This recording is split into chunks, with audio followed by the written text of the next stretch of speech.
Recently ही उत्तराखंड के एक district Dehradun में एक ऑर्गेनाइजेशन के थ्रू प्रोटेस्ट होता है भू कानून के लिए। बट ये एक्चुअली भू कानून है क्या, और क्या ये मुद्दा अभी ही उठा है या पहले भी इसकी मांग हुई थी, और लैंड रिफॉर्म्स की इतनी मांग क्यों हो रही है, एंड इससे किस किस को फर्क पड़ेगा, और क्या ये मुद्दा सिर्फ उत्तराखंड के लोगों का है और किसी का नहीं। इन्हीं सब पे बात करेंगे आज की इस वीडियो में। भू कानून और मूल निवास कानून को लागू करने की मांग को लेकर देहरादून में रविवार को एक विशाल रैली का आयोजन यहां पर किया गया था।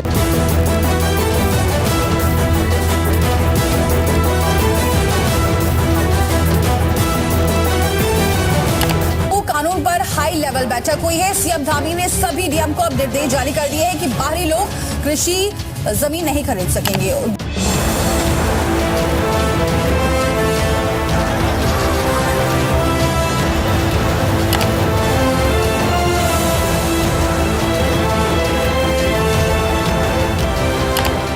जिन्होंने आगजनी की है उनके खिलाफ कठोर कार्रवाई की जाए। अगर हमें आज के प्रेजेंट के प्रोटेस्ट को समझना है तो इसके पास्ट को समझना बहुत ज़रूरी है। तो बात है 20-30 साल पहले की, जब उत्तराखंड को एक अलग स्टेटहुड देने की मांग की गई, एंड इवेंचुअली ये चीज़ पूरी भी हुई, जहां उत्तराखंड एक स्टेट बना, यूपी से अलग हो गए 2000 में। बट उत्तराखंड की ज्योग्राफिकल लोकेशन को देखते हुए इस बात का डर होने लगा कि यहाँ की लैंड और कल्चर गलत हाथों में या लैंड माफिया के हाथ पड़ गई तो इससे बहुत बड़ा इम्पैक्ट पड़ सकता है, और इसी कारण से एक लैंड लॉ की डिमांड की गई। ईयर 2000 में लैंड, कल्चर और लोगों को प्रोटेक्ट करने के लिए उस टाइम की कांग्रेस गवर्नमेंट एंड उस टाइम के सीएम एनडी तिवारी एक लॉ लाए जिसे एक स्ट्रिक्ट लॉ माना गया। इसमें ये प्रोविजन डाले गए कि कोई भी आउटसाइडर सिर्फ 500 स्क्वायर मीटर तक की ही लैंड परचेज कर सकता है हिली एरियाज में। बट 2004 में एक अमेंडमेंट हुआ, section 154 of Uttar Pradesh zamindari abolition and land system act 1950 में, जिसमें ये कहा गया कि वो लोग जो कि कोई भी इमूवेबल प्रॉपर्टी ओन नहीं करते 12 सितंबर 2003 के पहले तक उन्हें लैंड अलाउ कर दी जाएगी एग्रीकल्चर एंड हॉर्टिकल्चर पर्पसेस के लिए,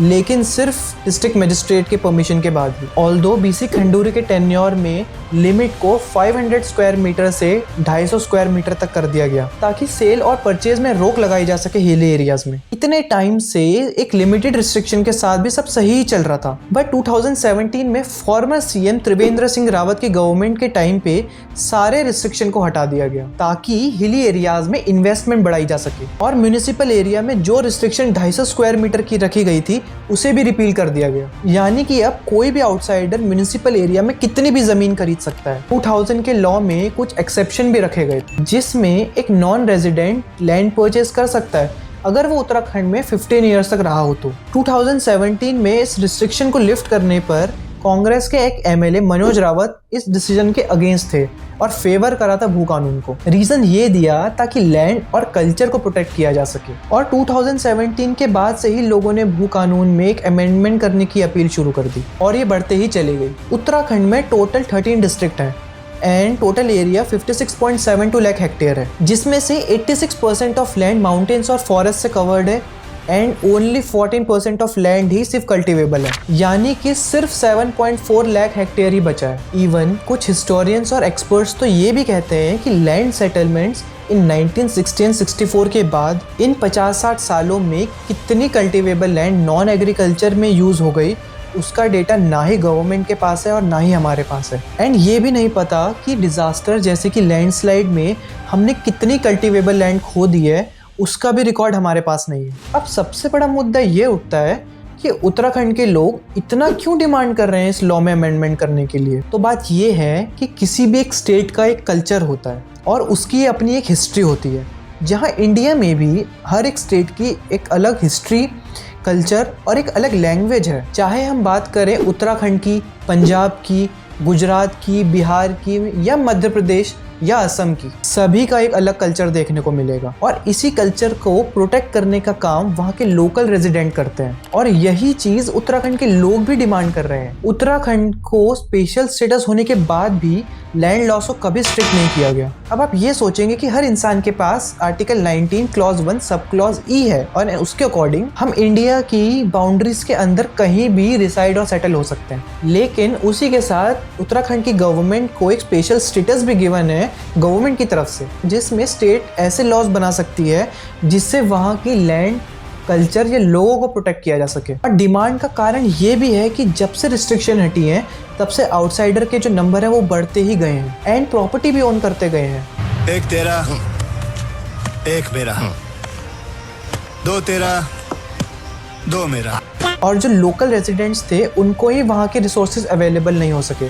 उत्तराखंड सिर्फ एक लौता ऐसा हिमालयन स्टेट है जहाँ कोई भी ऐसे स्ट्रिक्ट लॉज नहीं बनाए गए हैं अपनी लैंड या कल्चर को प्रोटेक्ट करने के लिए। चाहे हम बात करें हिमाचल प्रदेश की, जो कि उत्तराखंड का ही एक नेबरिंग स्टेट है, या मध्य प्रदेश की या हरियाणा की, सभी में एक बात कॉमन है। यहाँ पे सरकार ने वहाँ के लोगों के लिए कल्चर या लैंड को कंजर्व करने के लिए स्ट्रिक्ट लॉज लाए गए, जिसमें लोगों को लैंड और जॉब में रिजर्वेशन दी गई। बट कभी भी ऐसा नहीं देखा गया कि उत्तराखंड सरकार ने इन चीजों पे फोकस किया हो। रिसेंटली एक सोशल ऑर्गेनाइजेशन जो कि है मूल निवास भू कानून सामान्य संघर्ष समिति, उन्होंने देहरादून में रैली और उत्तराखंड के अलग अलग जगह में रैलियां हो चुकी हैं भू कानून की डिमांड के लिए, और अपील की जा रही है कि कैपिंग कर दी जाए 250 स्क्वायर मीटर म्युनिसिपल एरिया में और कंप्लीट बैन किया जाए रूरल एरियाज में लैंड परचेस करने पे। ऑल्दो किसी भी मेन स्ट्रीम मीडिया ने ये कवर नहीं किया। लोगों की इतनी डिमांड करने पर और बढ़ते थ्रेट को देखते हुए current BJP government and chief minister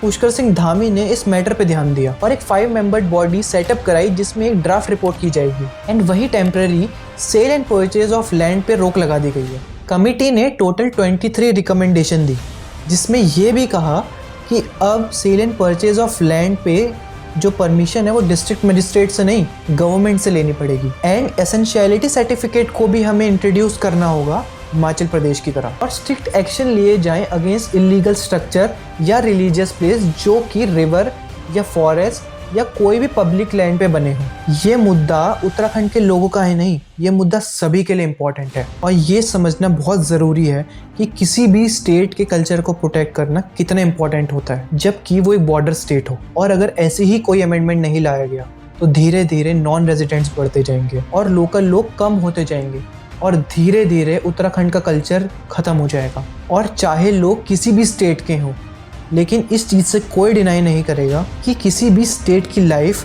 वहाँ के लोकल लोग और वहाँ का कल्चर ही होता है, और बाहर से ज़्यादा वहाँ के लोकल रेजिडेंट्स ही उस कल्चर को प्रिजर्व कर सकते हैं। रिसेंटली ही चंद्रशेखर कारगेती जो कि एक लॉयर हैं, वो उत्तराखंड के नैनीताल हाई कोर्ट पहुंचे और ये पॉइंट आउट किया गया कि उत्तराखंड ही सिर्फ एक लौता ऐसा हिमालयन स्टेट है जहां पे एग्रीकल्चर लैंड को सेल और परचेज किया जाता है, जबकि सिर्फ 14% ऑफ लैंड ही कल्टीवेबल बची है। मोस्ट ऑफ द टाइम इन्हीं चीज़ों को लैंड डेवलपमेंट एंड अर्बनाइजेशन का नाम दिया जाता है और ज़्यादा ही डेवलपमेंट करने के कारण हमें forest fire, landslide, even recently ही हमें जोशीमठ में लैंड सब्सिडेंस भी देखने को मिला। या बढ़ते हुए लोगों की डिमांड या हल्द्वानी में जो वायलेंस हुआ उसको देखते हुए या करंट गवर्नमेंट भू कानून ला पाएगी? कमेंट्स में ज़रूर बताइएगा। अगर वीडियो पसंद आए तो लाइक, शेयर और सब्सक्राइब ज़रूर करिएगा। मिलता हूँ मैं आपको नेक्स्ट वीडियो में, तब तक के लिए धन्यवाद। सी यू सून।